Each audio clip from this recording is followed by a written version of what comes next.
ಕರಾವಳಿ ಮತ್ತು ಮಲೆನಾಡಿನಲ್ಲಿ ನಿಲ್ತಾನೆ ಇಲ್ಲ ವರ್ಣಾರ್ಪಿತ. ನಿರಂತರ ಮಳೆಗೆ ಆಗುಂಬೆ ಘಾಟಿಯಲ್ಲಿ ಗುಡ್ಡ ಕುಸಿದಿರುತ್ತದೆ. ಗುಡ್ಡ ಕುಸಿದ ಸಂಚಾರ ಸ್ಥಗಿತಗೊಳ್ಳುವ ಆತಂಕ ಈಗ ಶುರುವಾಗಿದೆ.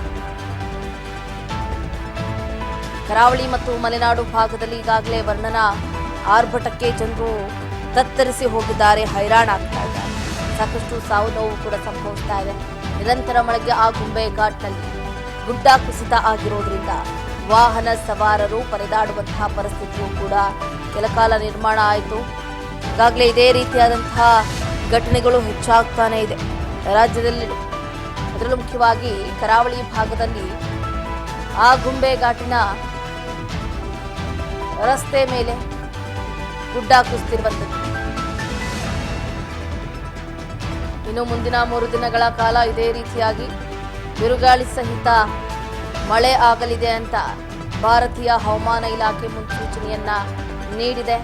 ಇತ್ತ ಸಮುದ್ರಕ್ಕೆ ಮೀನುಗಾರರು ಇಳಿಬಾರದು, ನದಿಯ ತಟಗಳಿಗೆ ಯಾರು ಕೂಡ ಹೋಗಬಾರದು, ಕರೆಂಟ್ ಕಂಬಗಳ ಅಕ್ಕಪಕ್ಕ ನಿಲ್ಬಾರ್ದು, ಹಾಗೆ ಬೃಹತ್ ಮರಗಳ ಕೆಳಗಡೆ ಯಾವುದೇ ಕಾರಣಕ್ಕೂ ನಿಲ್ಬಾರ್ದು ಅನ್ನುವಂತಹ ಎಚ್ಚರಿಕೆಯನ್ನ ನೀಡಿರುವಂತೆ.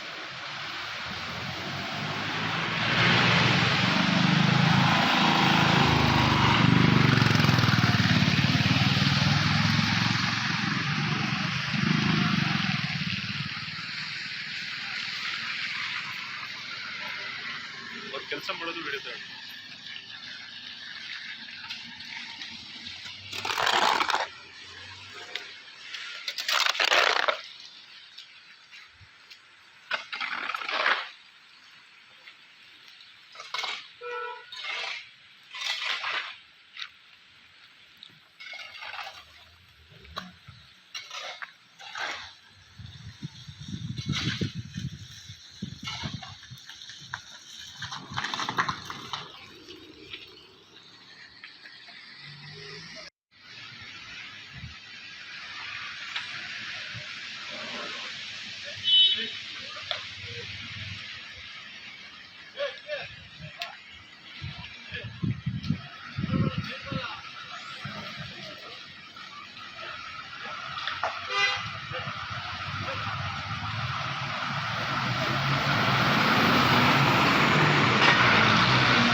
ತಿರುವಿನಲ್ಲಿ ಹೇಗೆ ಗುಡ್ಡ ಕುಸಿತಗೊಂಡಿದೆ ಅಂತ ಗಮನಿಸ್ತಾ ಇದ್ದೀರಾ.